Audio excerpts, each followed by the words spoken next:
Good morning, ladies and gentlemen.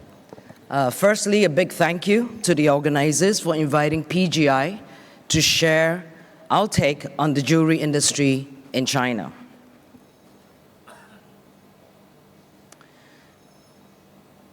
Since the establishment of PGI in 1975, we have created 90 million incremental ounces of platinum jewelry globally. Of this, a third alone was created in China. This did not happen on its own or by accident, but is the result of concerted efforts across multiple dimensions. What I would like to share with you today is a snapshot of this journey and how PGI creates demand where none existed before.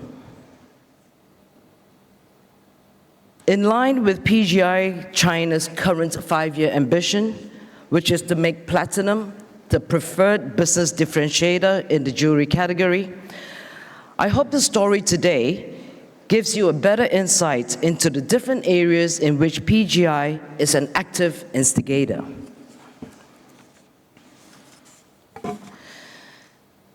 In 2002, PGI successfully created the ritual of exchanging wedding bands. Today, this category represents a third of total platinum jewelry sold in China. I think this went one too many. Okay, sorry about that.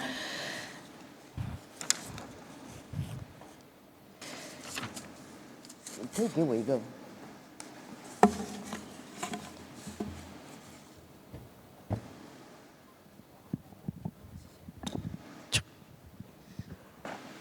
It takes deliberate actions along the product journey for an ounce of demand in platinum jewelry. This starts from creating occasions, creating innovations, and enabling technology in manufacturing, creating exciting designs, and finally, creating conversions at the last mile to ensure that platinum jewelry gets into the hands of our target consumers. Let's kick this off with creating occasions. In 2002, PGI China successfully created the ritual of exchanging wedding bands in China. Today, this category represents a third of all platinum jewelry sold in China. However, we all know this, marriage rates in China have been declining since 2014, with only 7.68 million pairs in 2023, down 40% from 10 years ago. We are also witnessing an increasing proportion of young, independent women buying jewelry for themselves. Just look at what's happening out there. Only the ladies are buying it for themselves. Obviously, the husbands in this group are not doing their job.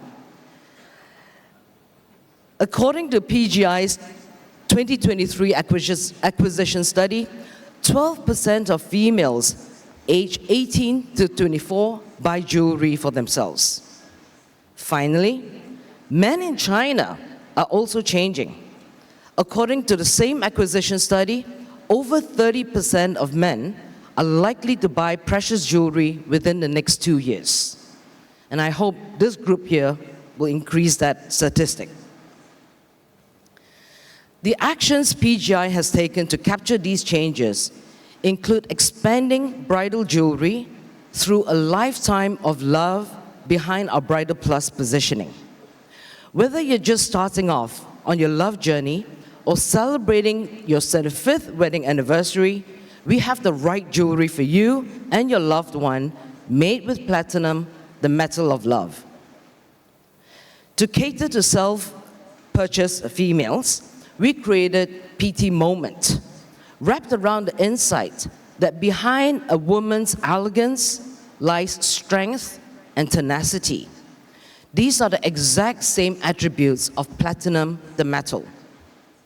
For the discerning male consumers, we develop collections with our retail partners that speak to the resilience and understatement of platinum.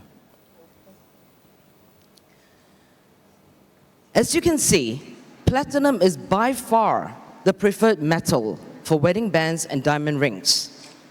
Platinum is also recognized as the metal that best represents love. It is therefore no surprise that of all the platinum jewelry sold in China, only 3 to 4% were purchased by trading in old platinum jewelry. Now, having created diverse occasions for female self-purchase, this segment now represents 13% of all platinum jewelry sold in China. Finally, men are drawn to platinum jewelry for its resilient quality, with 37% admiring this quality and 57% planning to buy platinum in the next 2 years. The next step of the journey is to ensure continuous innovation and technological advances that can keep up with consumers' ever-changing needs.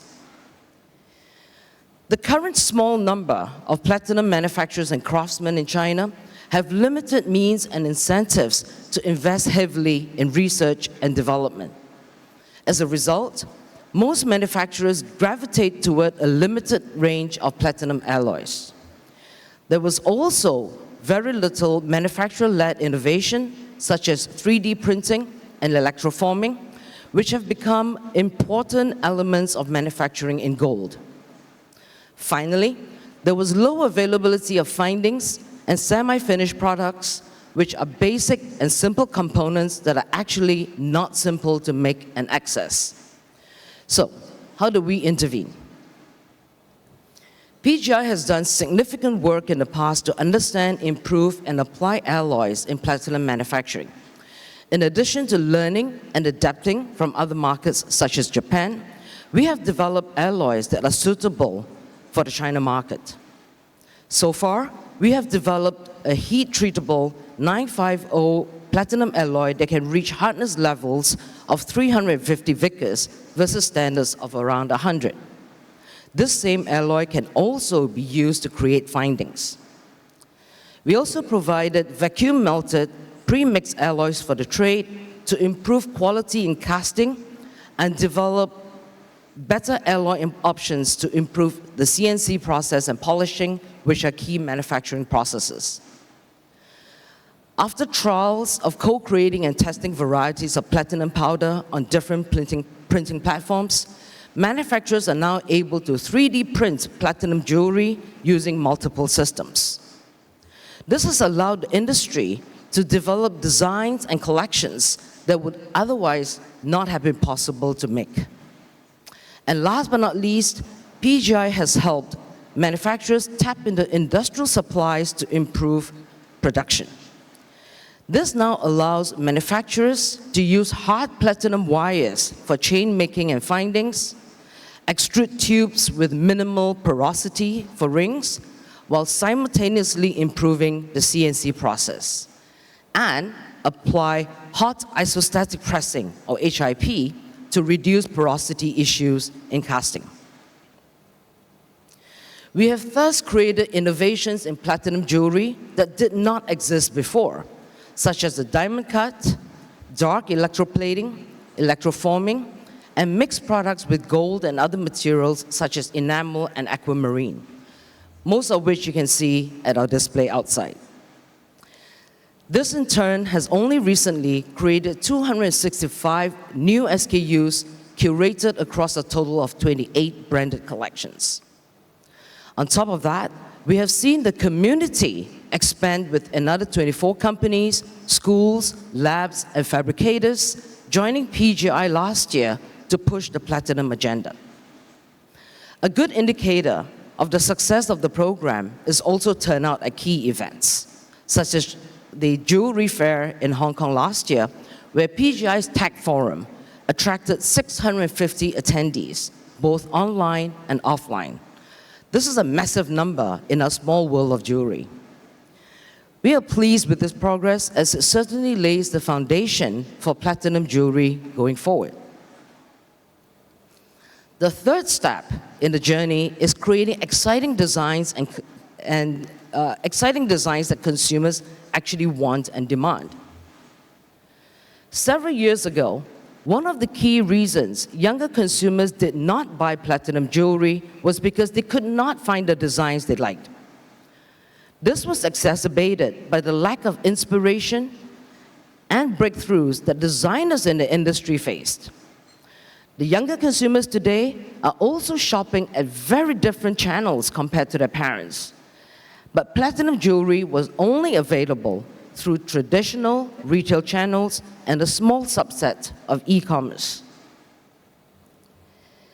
As such, PGI then co-created new and appealing designs with both established designers such as Stephen Webster and Coffin Vane in China, as well as up-and-coming Chinese designers such as OOAK and Midnight Opera House to produce platinum jewelry never seen before.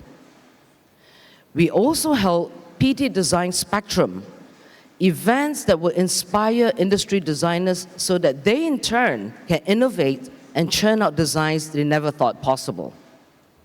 Finally, we opened up new distribution points at multi-label stores, which represent a lifestyle that our target consumers desire.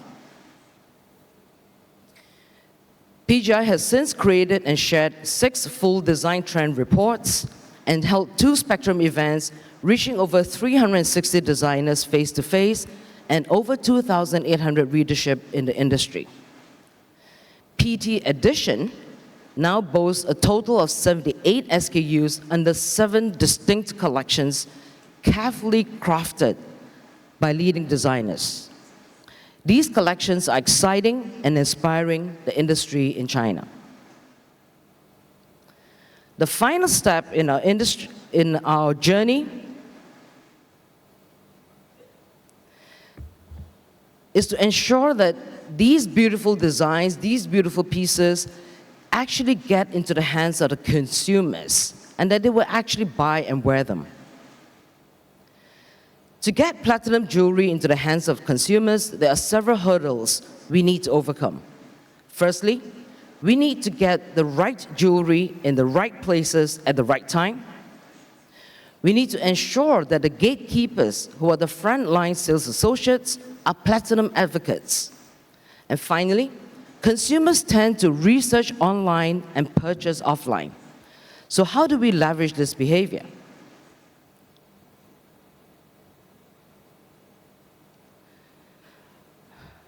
As the metal that best represents love, PGI actively participates in bridal fairs across the China market. We also lead our retail partners in campaigns on key love occasions such as Valentine's Day, the May 20th 520 Day of Love, and Chinese Valentine's Day, or TC, in August. We conduct online and offline training for frontline associates, as well as nurture them to become key opinion sales so that they become 24/7 salespeople. And finally, we integrate all campaigns to ensure a seamless online to offline shopping, consumer shopping experience. Our focus and efforts are definitely paying off. In the spring season of bridal fairs this year, platinum jewelry outperformed K-Gold by 13%. This further increased to 29% for the recently concluded summer season. Since 2020, PGI has trained at least 80,000 frontline associates, 38,000 of whom in the last 18 months alone, through a mix of online, offline, and live streaming sessions. Year to date, PGI's love campaigns have covered 52 cities behind 42 retail brands and 520 doors. On social media, over 100 million consumers were exposed to the love messaging, which is 15% higher than the benchmark. And our engagement level reached 850,000, which is 35% above benchmark. Total platinum sales has already achieved single-digit growth versus same period last year in Q1. And despite the challenging market in Q2, a total of 167 doors reported results beyond expectations. Of equal importance, every dollar that PGI invested in the market was matched by at least $2 to $5 from our retail partners. Although our industry is currently going under severe headwinds, China's long-term outlook is still substantially positive. According to a recent McKinsey study, this market is expected to account for 30% of all luxury purchases in the world by 2030. So when consumers are returning to spend on discretionary items, they will desire quality and variety, something we are creating for platinum today. Even right now, current manufacturers are devoting up to 40% of their total capacity to platinum. Remember that only 5 years ago, their full capacity meant over 1 million ounces of demand. Once the consumer is back, production will be too. This will allow the bunch that are committed to platinum today to be rewarded in market share and margins and produce innovative collections and products for the consumers in 2 to 3 years' time. With the right products, selling at the right places behind targeted promotions, we will once again see platinum jewelry being one of the most desired purchases for Chinese consumers. With that, I thank you for your time and your patience.